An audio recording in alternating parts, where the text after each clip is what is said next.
Por vezes, enxergamos, mas não vemos. Escutamos, mas não ouvimos. E repetindo e repetindo e repetindo.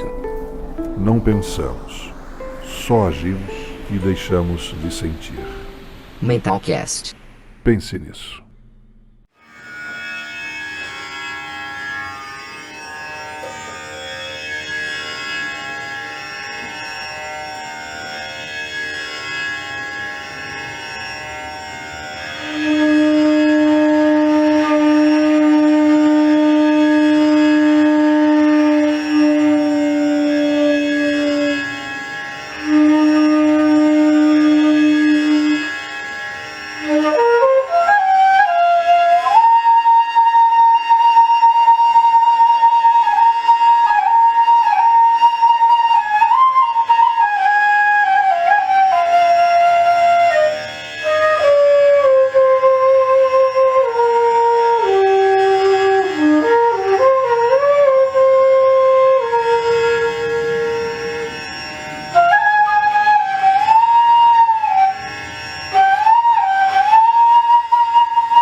Saudações.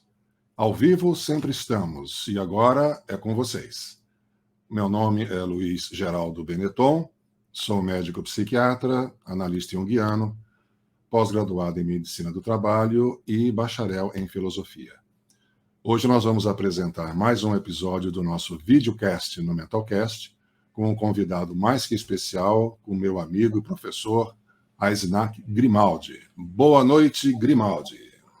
Boa noite, doutor Luiz Benetton. É um prazer estar aqui falando com você mais uma vez. Isso. Grimaldi já é um velho amigo, né, Grimaldi? Desde 2009 que a gente cruza, né? Foi meu professor do curso de Medicina do Trabalho, depois me convidou para dar aula na própria pós-graduação, com muita honra e etc. Muito bom. O Grimaldi é médico do trabalho da grande estirpe, do top 10 dos médicos do trabalho no Brasil, e eu tenho uma honra de recebê-lo para a gente conversar sobre dois assuntos aqui. E o primeiro dos assuntos é um assunto que está agora em dia, está fervendo por aí no meio do trabalho, que é o assunto burnout e a sua inclusão como doença do trabalho. Eu gostaria de ouvi-lo, professor. Primeiramente, obrigado pelo convite, doutor Benetton, mas a gente vai tentar falar o nosso ponto de vista diante da experiência que a gente tem dentro da medicina do trabalho, que tem mais de 30 anos, né? Realmente, essas alterações do CID-11, elas colocaram um pouco de dúvida para alguns colegas médicos do trabalho, até alguns colegas psiquiatras também, porque colocou todo mundo numa situação muito difícil. Porque na hora que você estabelece, por questão de diretriz, que não é uma legislação, mas é uma diretriz técnica, que o burnout é uma doença relacionada com o trabalho, você ofende de maneira direta alguns princípios básicos que nós temos para o exercício da medicina no Brasil, como as resoluções do Conselho Federal de Medicina. Existe a resolução número 2297 de 2018, e ela fala do trabalho do médico que atende o trabalhador, como é que deve ser essa postura. E o médico que atende o trabalhador não é só o médico do trabalho, são todos os médicos, exceto os pediatras, né? Porque trabalho infantil a gente não tem. Mas todos os outros médicos atendem trabalhadores.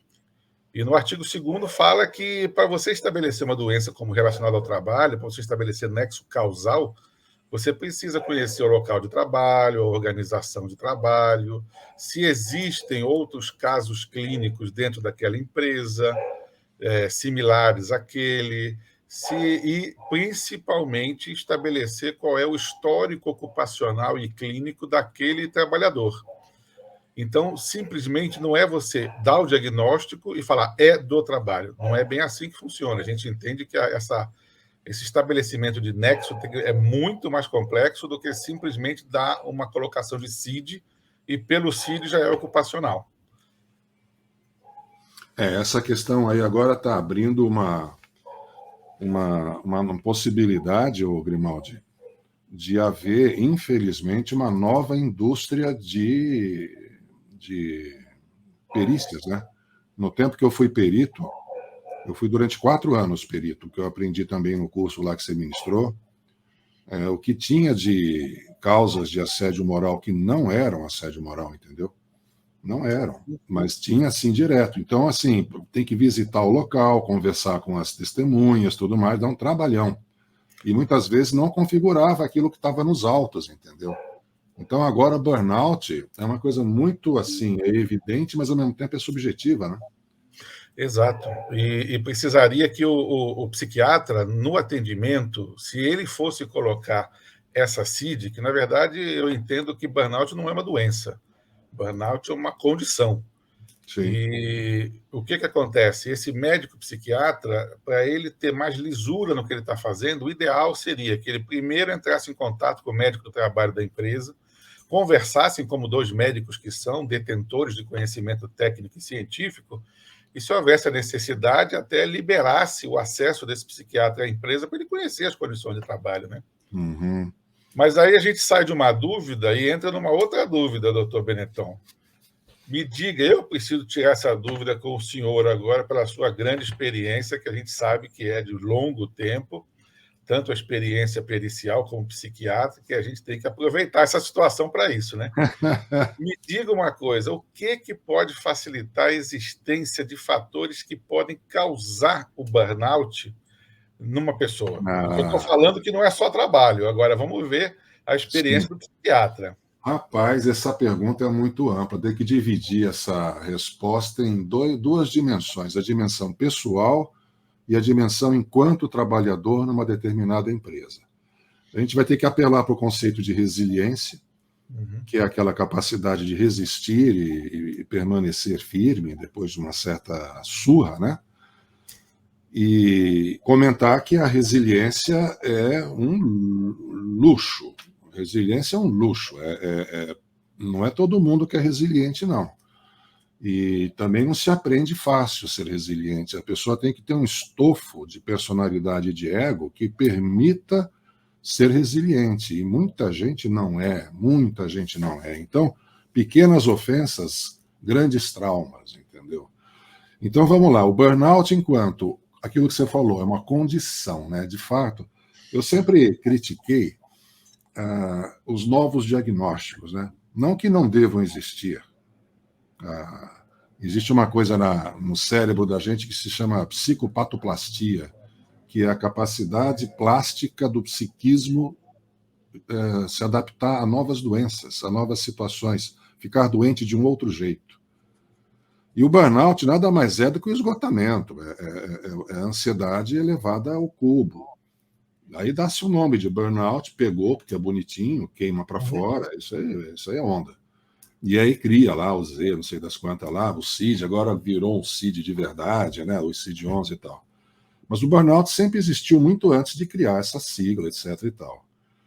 Para a pessoa, no indivíduo, na dimensão individual, é questão de resiliência, é uma questão do quanto que a pessoa não consegue administrar as pressões da vida, que pode ser conjugal, separações amorosas, falecimentos de entes queridos, falência econômica, assim vai. Agora, como você é médico do trabalho, eu também sou psiquiatra nessa área do trabalho, eu vou puxar agora o comentário para o lado do mundo da empresa. Né? O fator que facilita o aparecimento de burnout está dentro da organização do trabalho que, hoje em dia, em função do excesso de competitividade, o excesso de metas a se bater, o individualismo virou uma cultura, né? O narcisismo, né? Virou uma cultura. Então, as pessoas acabam ficando desprotegidas da solidariedade, desprotegidas da camaradagem, né? Essa coisa toda.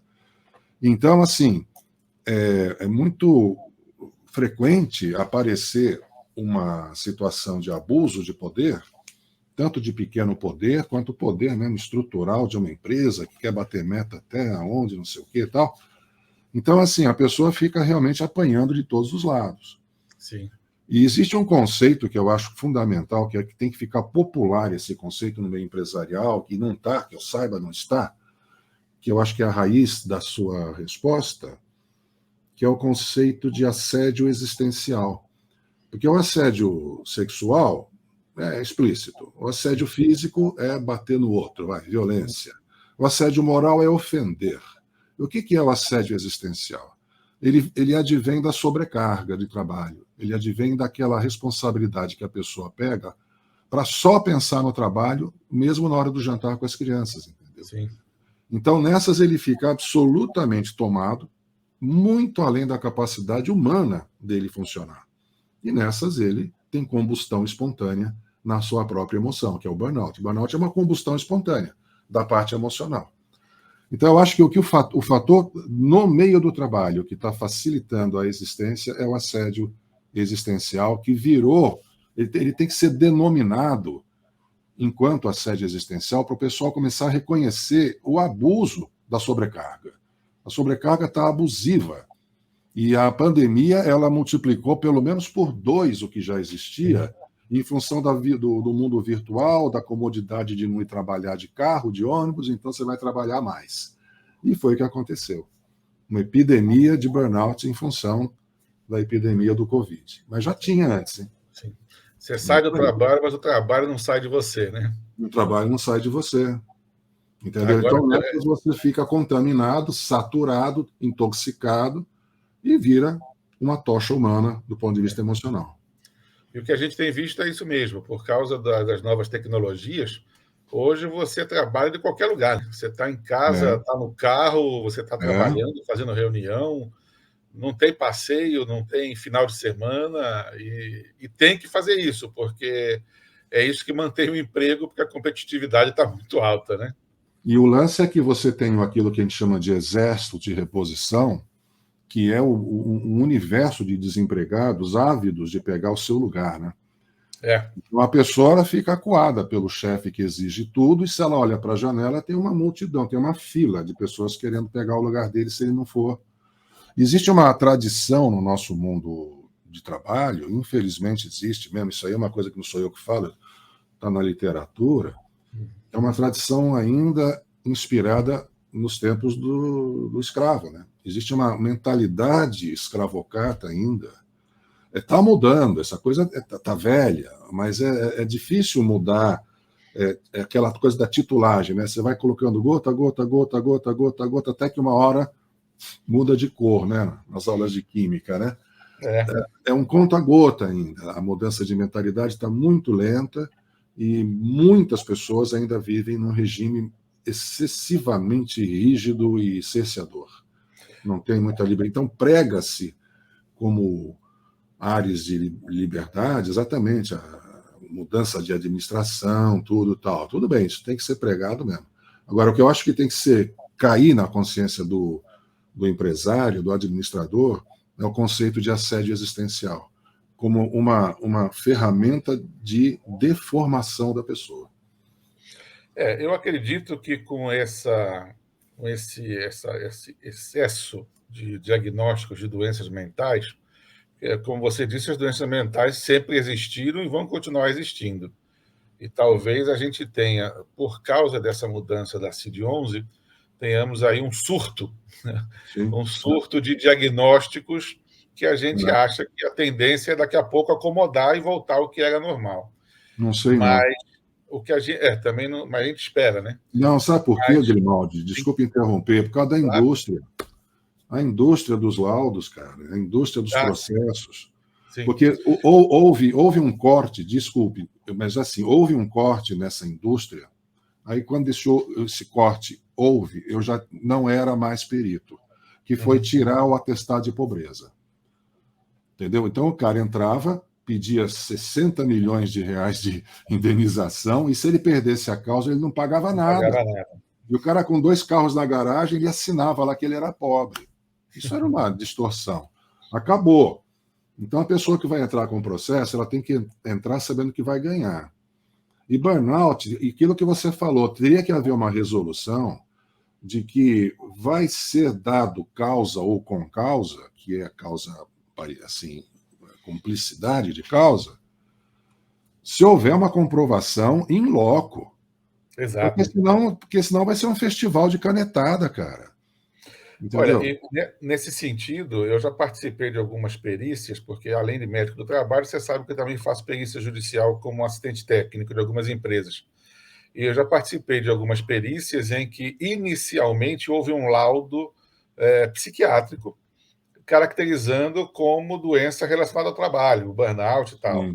Sim. E nós entramos com uma petição, o advogado entrou sob nossa orientação para que fosse obedecida a atual resolução 2297 de 2018 e que fosse feita uma vistoria do local de trabalho. Sim. No momento que o perito, que era psiquiatra, conheceu o local de trabalho, ele olhou para mim, olhou para o reclamante e falou: olha, realmente eu vou ter que refazer o meu laudo, porque esse local de trabalho não aborda condições para provocar o que você tem. Entendi. Esse local de trabalho está saneado, a organização do trabalho não é estressante, as rotinas não são desgastantes, não existe uma cobrança excessiva, não tem nada aqui que justifique. Eu vou ter que refazer o meu laudo porque eu nunca, e o psiquiatra falou, eu nunca tinha feito uma vistoria, mas agora eu entendi que é importante fazer, para a gente conhecer realmente onde é que a pessoa trabalha, para poder fazer esse estabelecimento de nexo, né? E a vistoria está na cartilha da perícia, né, Grimaldi? Pois a é. vistoria está lá como item que deve ser seguido, né? E o psiquiatra, ele não é que está errado, porque ele dá o diagnóstico no consultório dele. E está certo isso, porque ele está avaliando o paciente, está avaliando o que aquele paciente apresentou para ele naquela consulta. Mas na hora que ele vai estar, ou até mesmo o perito, que é psiquiatra, né? Mas na hora que ele vai estabelecer a relação de nexo ou causal ou concausal, ele precisa ver se o ambiente tem as condições necessárias e suficientes para produzir esse malefício. Tá certo. Se o ambiente não tiver essa condição, ele não vai poder ser causa nem concausa. Exato. Eu lembro do tempo que eu fiz bastante perícia e a coqueluche na época era assédio moral. E eu sempre terminava o meu laudo, né, dizendo, olha, se houver comprovação de tudo que foi alegado, o quadro clínico é compatível com o que foi alegado. Agora, isso tem que ser comprovado. Exato. Entendeu? Então, eu fazia visitas e era difícil comprovar. E outras vezes não, porque tinha testemunha, tinha um monte de gente dizendo coisas, tal, né? Exato. Cheguei a ver filme, né? As pessoas filmavam com celular, tudo mais. Então, tem coisas que são evidentes, tem outras que não.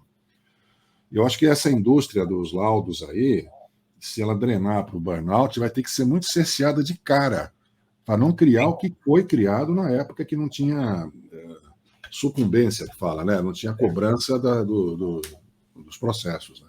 E aí cabe os questionamentos com relação a essa resolução do CFM, porque a desobediência desse artigo 2º, que fala que tem que ter o conhecimento do local, da organização de trabalho, do depoimento de outros trabalhadores, da história clínica dentro da empresa, do histórico pessoal daquele indivíduo, isso está escrito lá que tem que ser obedecido e que o médico assistente, e no caso até o perito, não vai poder fazer o nexo sem fazer a vistoria. É isso aí. E aí, porque na hora que o médico faz esse nexo, ou causal ou concausal, ele está infringindo uma resolução do Conselho Federal e está sendo antiético. Entendi. Então, a gente tem que tomar cuidado com isso. É claro que a gente lida com uma situação que é aquilo que eu falei. Nessa situação específica que eu comentei, que o perito era psiquiatra, ele nunca tinha sido alertado para essa necessidade e importância de conhecer o local de trabalho. Ele apenas se baseava no relato do reclamante naquele momento, mas o relato do reclamante pode ter algum vício. Então, a gente tem que se preparar para isso, né? Para não cair em armadilha. Tem sim. Mas vamos ver, agora está começando, né? Não sei ainda. Eu tenho muita curiosidade de saber a quantas anda o índice dos resultados desses processos, entendeu? Assim, a favor ou contra, essa coisa toda. A quantas anda isso, né? E qual tem sido o pico de busca desse tipo de processo? Essa informação eu não tenho acesso, gostaria muito de ter.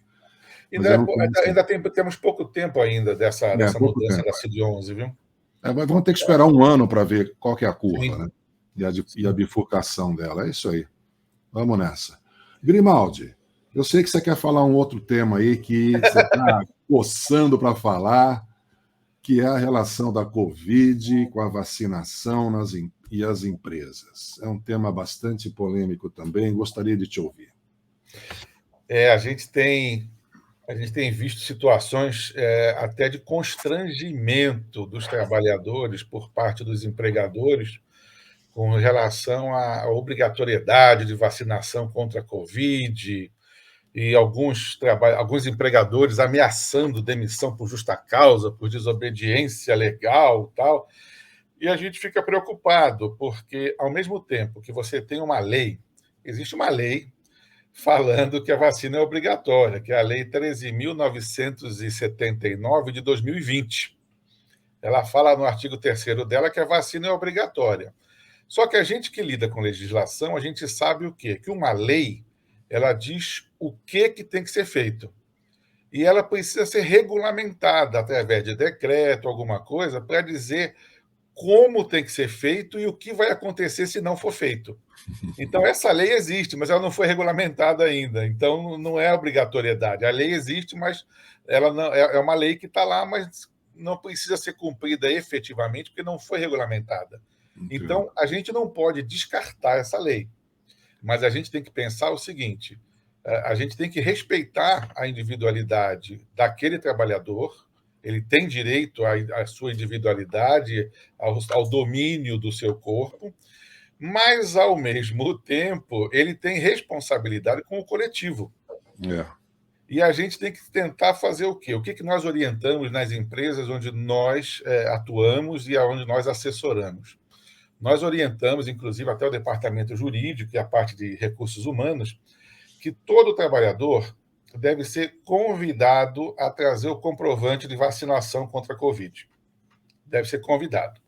Se ele não trouxer, o ideal é que ele passe numa avaliação com o médico do trabalho, para que o médico do trabalho converse com ele sobre os benefícios da vacina, porque ele tem que ser esclarecido, porque às vezes ele tá tomando essa decisão de não se vacinar porque ele ouviu essas fake news falando que vai morrer, vai crescer um olho a mais, vai crescer uma orelha, o coração vai cair do corpo.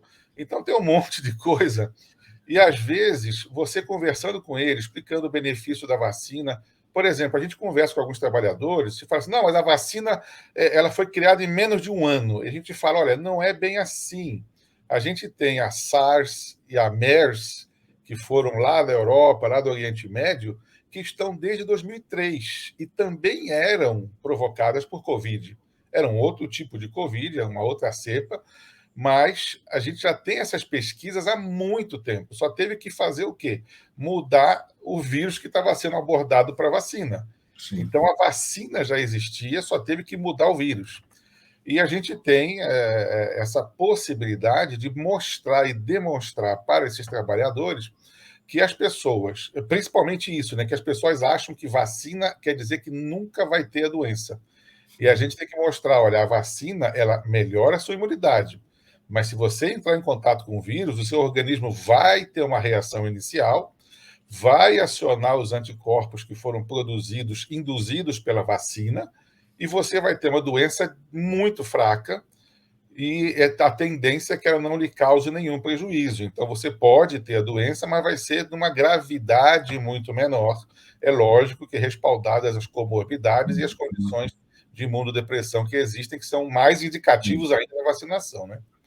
Então, a gente tem conversado com os empregadores nesse sentido de conscientização dos trabalhadores sobre a importância da vacinação.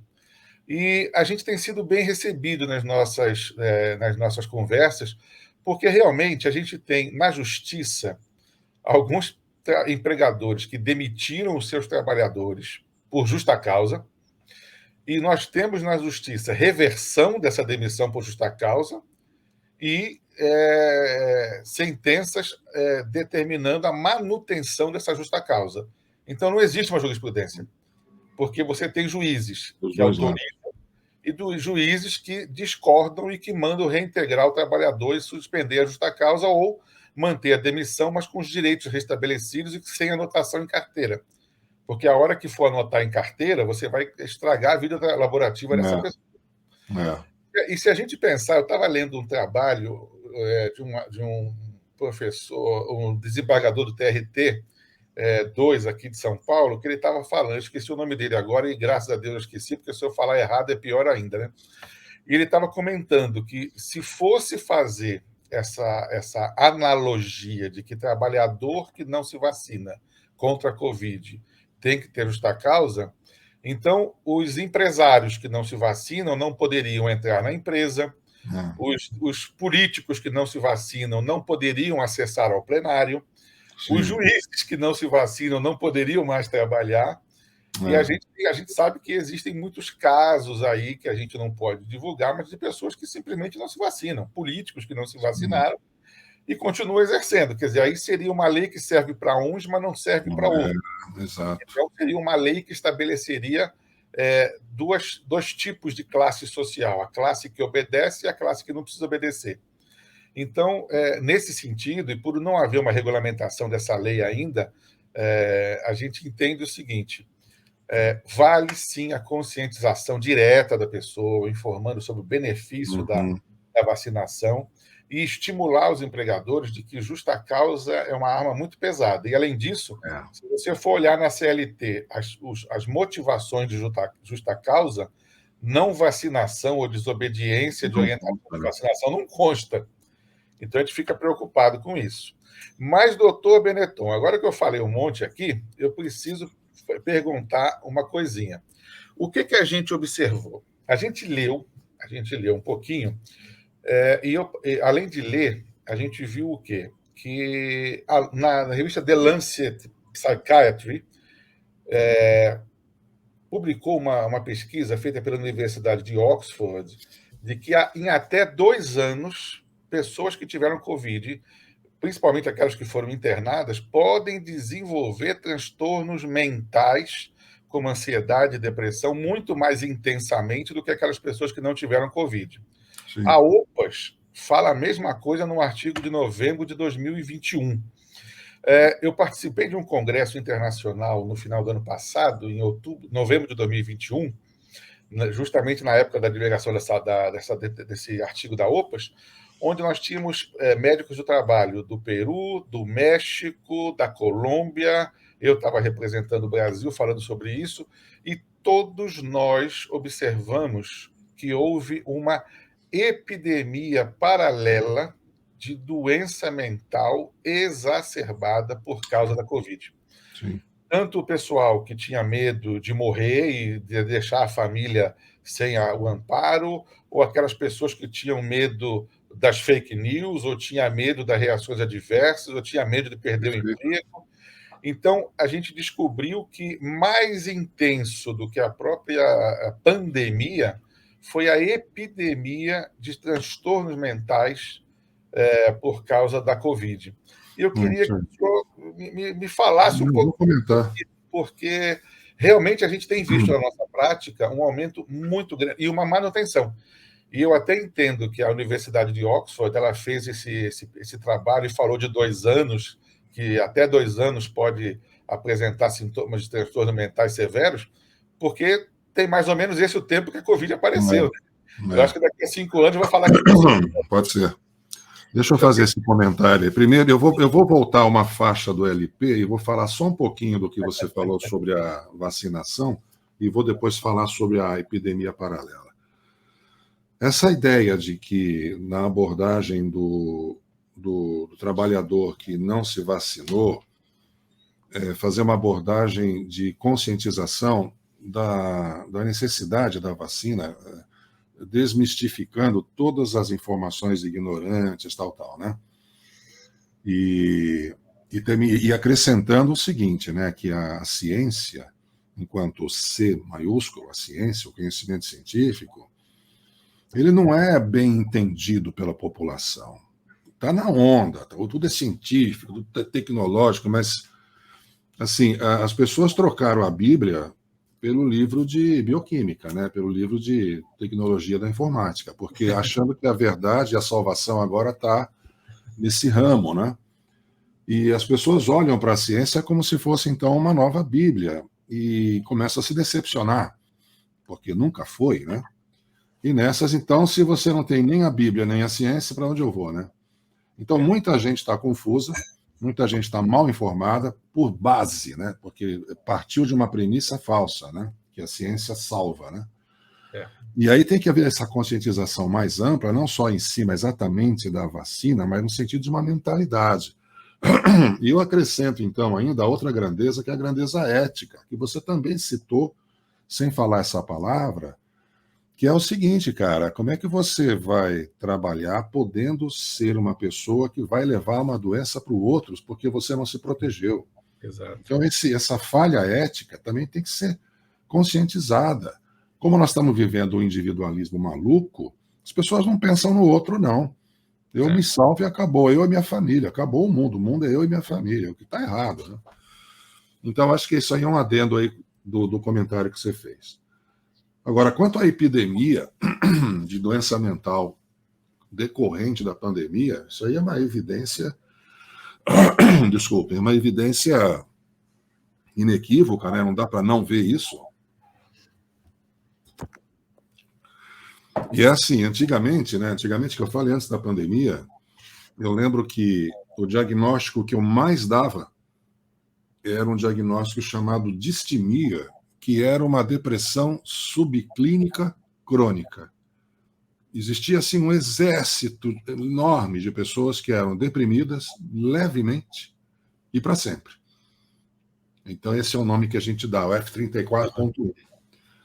Aí veio a pandemia e mudou. Aí começou a ter pânico e depressão mesmo, depressão das boas. Por quê? Porque isso você já citou, as pessoas ficaram bombardeadas de fake news, bombardeadas de incertezas e de mortes também. Sim. Eu tive paciente que perdeu pai e mãe na mesma semana. Tive mais de um, diversas pessoas, né? Quantos milhões aí no mundo todo, tal, né? Então é equivalente a uma Segunda Guerra Mundial, né? Em vez de bombardear Londres, estava bombardeando, ou Berlim, né? Estava bombardeando pela virose, todas as casas estavam bombardeadas, né? E as pessoas começaram a desenvolver reativamente quadros compatíveis com essa reação. Quem já tinha vocação para ser psicótico, aí desenvolveu psicose, mas é muito raro, 1%, 2% no máximo. Agora, todo mundo, todos nós, a qualquer instante da vida, tem vocação para entrar em pânico. Todos nós temos vocação, quando eu falo vocação, é facilidade, Sim. inclinação, tendência para deprimir de uma forma reativa. E foi o que houve. Então, as pessoas começaram. Então, assim, os serviços psiquiátricos ficaram entupidos. Você deve ter mexido com isso já também, o campo dos professores. Uhum. Meu Deus do céu, não sei como é que ainda existe professor nesse mundo. Está todo mundo afastado, vamos dizer assim, falando numa frase muito, né, assim, feira, né? Mas assim, o que tem de gente afastada, sem condição de dar aula. E agora um outro fenômeno que está acontecendo pós-pandemia, você tem dois fenômenos que estão acontecendo agora. Um é fobia. A fobia de voltar ao trabalho. A fobia de voltar a pegar metrô, voltar a pegar ônibus, andar na rua. Um monte de gente agora não está conseguindo sair de casa e já passou o dilúvio, mas não consegue pôr o pé para fora. E a segunda consequência é aquilo que já era fácil de prever, porque faz parte do quadro começar o sintoma bem depois, em muitos casos, que é a síndrome do estresse pós-traumático. Sim. Porque nós vivemos um estresse traumático, né? Sim. Pandemia. E agora muita gente que parou de batalhar, parou de chover chumbo no quintal, agora começa a pipocar. Agora começa a ter sintoma. E aí, quando você falou 2 anos, claro que ele não podia falar 5, porque não passava 5. Mas eu posso, na minha humilde experiência preditiva, falar que nós temos pelo menos mais um ano de epidemia disso que você falou aí, epidemia do surgimento de novos casos ou piora dos casos velhos. Sim. Talvez 2 anos. Pelo menos um ano. Até agosto do ano que vem ainda vai estar assim, pipocando um monte de gente, porque o estresse pós-traumático ele pode começar a aparecer depois de 6 meses, e agora a péssima notícia. Metade das pessoas que vivenciam o estresse pós-traumático, e isso aí depende da resiliência de cada um, de considerar aquilo muito volumoso ou pouco volumoso, metade não cura. Então, metade das pessoas permanecem fóbicas, permanecem depressivas, permanecem com pânico. Pô, cara, isso é saúde pública elevada à enésima potência. Sim. Isso para o mundo do trabalho é pesadíssimo, entendeu? Porque a qualidade do trabalhador e tal. Então, nós estamos diante aí de um cenário que nos pegou de surpresa, a gente não estava preparado, não estamos ainda. As pessoas continuam tendo... E aí entra aquilo que eu falei na resposta do burnout, né? A nossa mentalidade individualista, com uma ética muito frouxa, uma solidariedade muito rarefeita, tudo isso está cooperando para que a pessoa adoeça mentalmente, sim. Existem trabalhos que mostram que grupos de apoio são ou preventivos ou até curativos de transtornos mentais reativos. Não falo de uma esquizofrenia endógena, né? Estou falando de uma coisa reativa. Se você tiver um grupo de apoio, ou você nem entra na depressão, ou passa por ela rapidinho. E cadê os grupos de apoio? Nós estamos falando só virtualmente. Sim. Você já percebeu que com essa onda virtual a gente não olha nos olhos? Eu não estou olhando para os seus olhos, Grimar, estou olhando para a tela. Então é a mesma coisa, ninguém está me olhando. Porque quando o nosso técnico aqui, o Oscar, falou, olha, tem muito reflexo aí, tal, porque o olhar é importantíssimo. Aí nós estamos nessa migalha de um olhar virtual.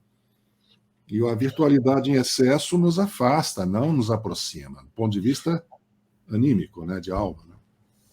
E você já tem esse individualismo instalado e você tem uma pseudo-correção do individualismo quando você acha que participar de reuniões e congressos virtuais deixou de ser individual. Você continua individual na sua casa, no seu local de trabalho, no seu carro. Totalmente. Quantas e quantas vezes você não participa de reunião virtual e a pessoa, quando levanta, está de pijama? Exato. Não, olha, para você ver uma coisa, Grimaldi, a clínica de teleatendimento, ela perdeu o pudor, porque havia antes uma importância, não é pela vaidade do médico, não, é pelo ritual. Quando o paciente ia no consultório, ele tomava banho e punha roupa limpa. Você lembra disso? Sim. Entendeu? Então, assim, era uma coisa assim, estou indo ao médico. Hoje, você atende uma pessoa dirigindo com o carro em movimento, meu caro. Exatamente. Entendeu? O cara está ouvindo música e falando com você. Então, assim, até a importância de uma coisa tão importante, né? Que é fazer uma consulta com qualquer médico, avacalhou. E o contato pessoal é importante e é necessário. É vital. Aquela atenção que o médico vai dar para você, vai conversar. Hoje não vai pegar muito na mão, porque não deve pegar muito na mão, mas ali próximo ele vai estar dando aquela atenção. É uma energia que é transferida, é um cuidado que é observado diretamente, Exatamente. porque pela tela não dá para observar isso. Não dá para transmitir. Aquilo que eu brinco às vezes, falando assim, ó, quando você sentir frio, em vez de acender a lareira da tua casa, bota uma imagem de fogo e chega perto da tela. Vê se faz efeito. Vê se faz o mesmo efeito, né? Mas o grande problema da sociedade que a gente vê hoje é esse individualismo mesmo. E esse individualismo dificulta muito você até trabalhar esses casos, né? A gente tem visto pessoas que até se recusam a procurar ajuda porque elas acham que elas vão resolver sozinhas e procurando no Dr. Google a melhor solução. Então, ela não precisa ir ao psiquiatra, não precisa fazer uma avaliação psicológica, não precisa de psicoterapia nem nada, porque ela é autossuficiente. E o Dr. Google responde tudo o que ela quer.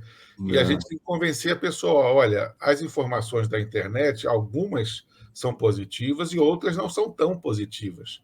Algumas têm fundamento, outras não têm tanto fundamento, e é perigoso. Você precisa de alguém para te orientar justamente na definição do que vale a pena seguir e o que não vale a pena seguir. E quando se fala em saúde, essa pessoa é o médico. Sim. E aí você tem que, olha, eu por exemplo, desestimulo o pessoal a fazer teleconsulta. Eu falo, vá ao médico. É necessário, você precisa dessa orientação pessoal. Sim. E é importante. Mas a teleconsulta veio, né? Ficou, implantou, mas... não sei se vai sair, não, viu? Então, essa é a questão. Essa é a questão. E isso alimenta essa cultura da virtualidade até para esse tipo de coisa que não é bom. Nem se compara com a consulta presencial, nem se compara. E, puxando o gancho de uma fala sua, você falou da parte do pessoal que tem o problema mental e fica crônico, fica administrando aquilo, não resolve, vai levar para o resto da vida. E a gente tem pessoas que, por causa dessa pandemia, a gente teve um aumento, lógico, né, que nunca teve, sempre teve, mas a gente teve um aumento e de gravidade também. Pessoas que depois que tiveram Covid, por exemplo, ou depois dessa pandemia não tiveram, mas pessoas da família tiveram, são pessoas que desenvolveram uma labilidade emocional muito grande, a capacidade de concentração, de definição, até a memória ficou comprometida, a capacidade de decisão ficou comprometida. E a gente, dependendo da profissão que essa pessoa está desenvolvendo, se não for uma profissão braçal, porque a braçal você não pensa muito para resolver, você vai lá e resolve. Mas se você tiver uma profissão que seja mais mental, você vai ter um prejuízo muito grande do ponto de vista profissional, e isso vai interferir e piorar mais ainda o seu quadro emocional e de saúde mental, porque você vai perceber que você não é mais a mesma pessoa que era antes. E a gente tem isso, viu? Então, eu ainda não sei a etiologia precisa desse fenômeno. Eu não sei se a virose danificou partes dos neurônios de memória, de capacidade de ser rápido e tal, ou se não é também exatamente a sequela emocional que também faz isso, mais uma outra carga. Que aí vem um comentário antes de eu completar a frase. Está tendo uma outra epidemia, dentro dessa epidemia de doenças mentais, tem uma aí que está tililando, que é o déficit de atenção. Sim. Um É monte moda de gente- agora virou moda, né? Mas por que virou moda? Porque as pessoas estão com déficit de atenção. Sim. Mas não com aquela síndrome que pega desde a adolescência. Elas estão com Sim. déficit de atenção de um ano para cá. É. E pede na cara dura para eu dar a receita amarela. Entendeu? Então, assim, toca explicar, conscientizar que não pode fazer essa feira livre, etc. e tal. E aí eu explico. Se você ficar carregando um maço de cigarro com o braço estendido durante 20 minutos, você vai ter cãibra e vai doer o dia inteiro depois. Você não fez nada, mas você só manteve o braço estendido. Então, se você ficar prestando atenção 20 horas por dia numa temática, numa planilha, você vai ter dispersão de atenção. Sim. Vai sim ter déficit de atenção por exaustão e não por aquela doença. E as pessoas, então, assim, elas estão vivenciando indecisões, estão vivenciando lapsos de memória. Eu acho que um bom componente é a sobrecarga de trabalho. Sim. Eu não sei, eu não li nada ainda, mas deverá sair, se sair ou não li, algum trabalho que comprove uma deficiência neuronal em função da virose, uma toxicidade que faz a pessoa perder um pouco de memória e tal. Eu não sei. Por exemplo, a meningite eu sei, mas a meningite é outra coisa, né?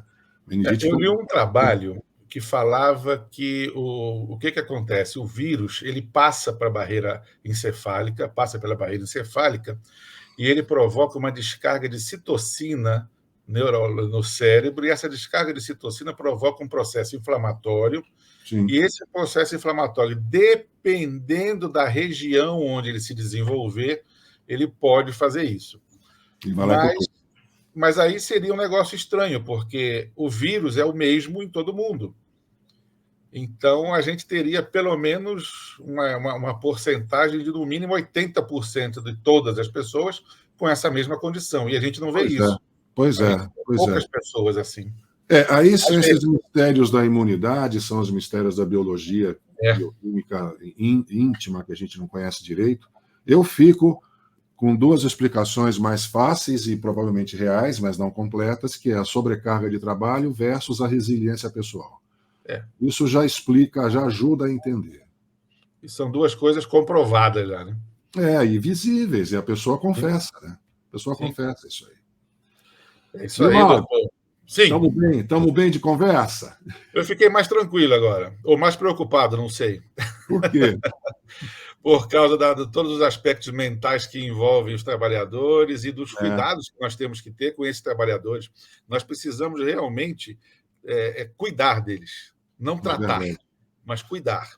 Porque, no final das contas, as pessoas, cada uma com a sua resiliência, uma palavra muito bonita, muito bem utilizada na sua fala, cada um com a sua resiliência, a gente tem que saber que cada um é individual, cada um tem uma característica própria.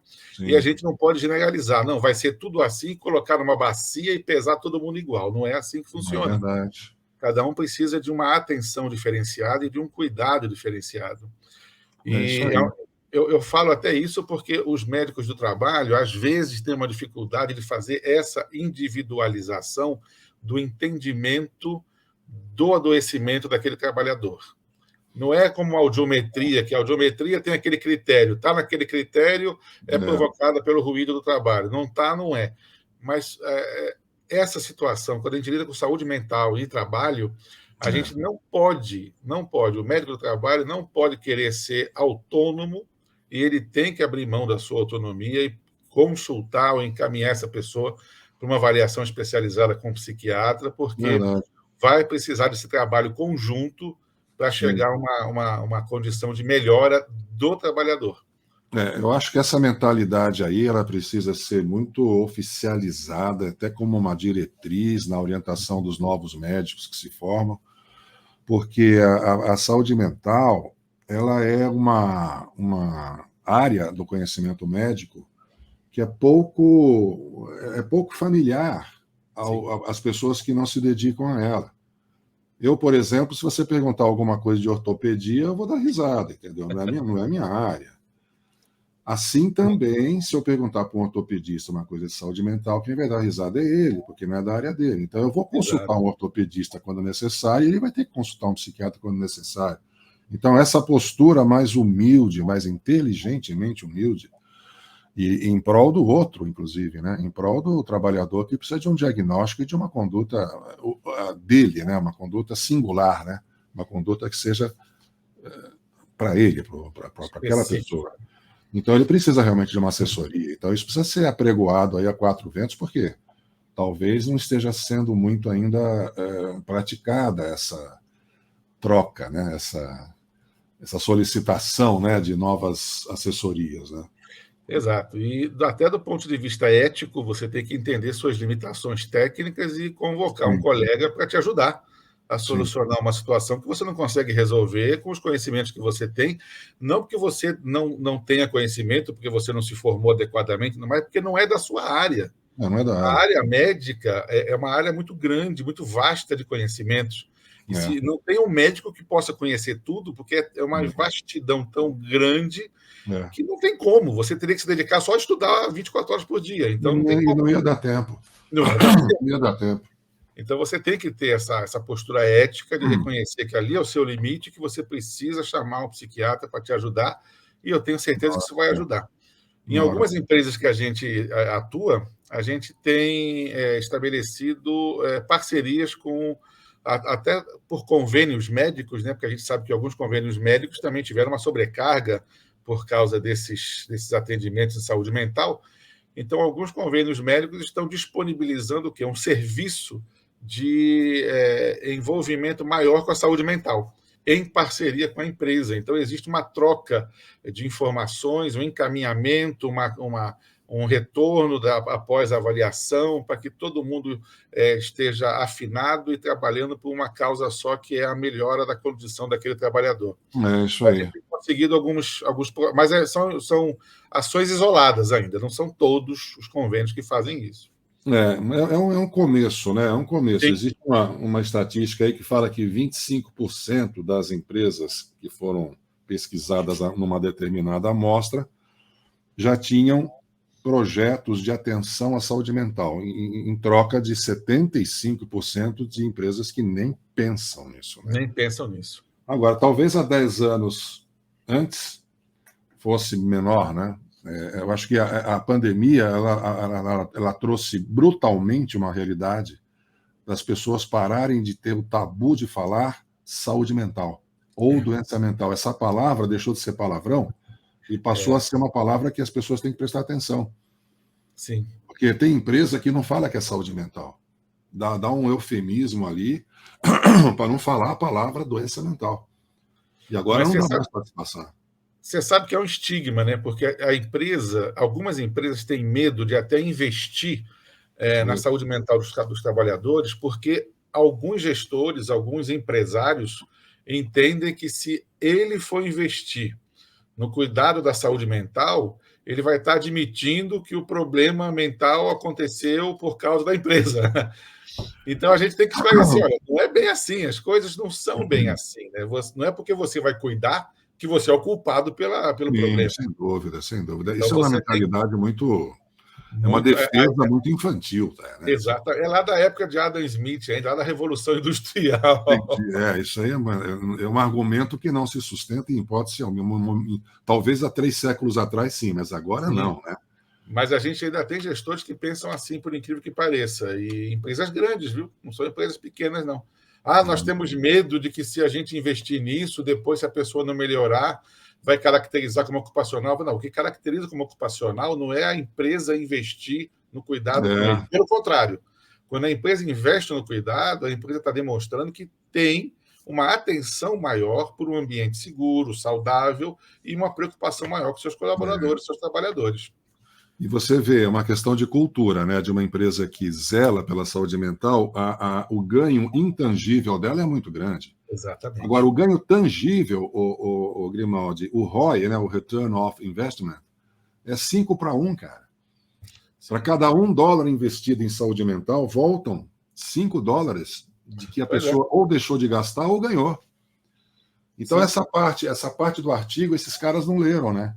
Eles só leram que vão associar que eu sou culpado, mas se ele lidar de uma forma preventiva, ele vai ganhar 5-1, cara. Eu costumo dizer para os empregadores assim, olha, se você tiver um afastamento, primeiro, você vai ter que ou pagar hora extra para alguém suprir a produção daquela pessoa, ou contratar um temporário para que ele faça o trabalho daquela pessoa, porque o trabalho tem que ser feito, a produção tem que ser mantida. Então, ou paga hora extra, ou paga uma outra pessoa. Conclusão, além de pagar o afastamento, ainda tem que pagar mais para ser produzida a mesma coisa. Sim. Não vale mais a pena investir em prevenção? Pois é. Aí o pessoal fala, nunca tinha pensado nisso. Tem que dar. Mas sabe por quê? Porque alguns empresários eles colocam de uma maneira muito malvada esse custo no produto final. O preço final do produto vai embutido um custo de eventuais prejuízos e danos. Então, ele já calcula tudo isso aí, já coloca no preço final do produto e ele acha que isso vai compensá-lo financeiramente. E aí a gente fala, olha, isso aí pode compensar um trabalhador afastado ou 2. Mas se você tiver vários, esse cálculo vai embora. Então é melhor investir em prevenção e cuidado. Não só prevenção, porque prevenção... E aí a gente fala, mas prevenção quer dizer que a empresa causou? Eu falei, não. Quando a gente fala em cuidado no trânsito, o trânsito está lá na rua.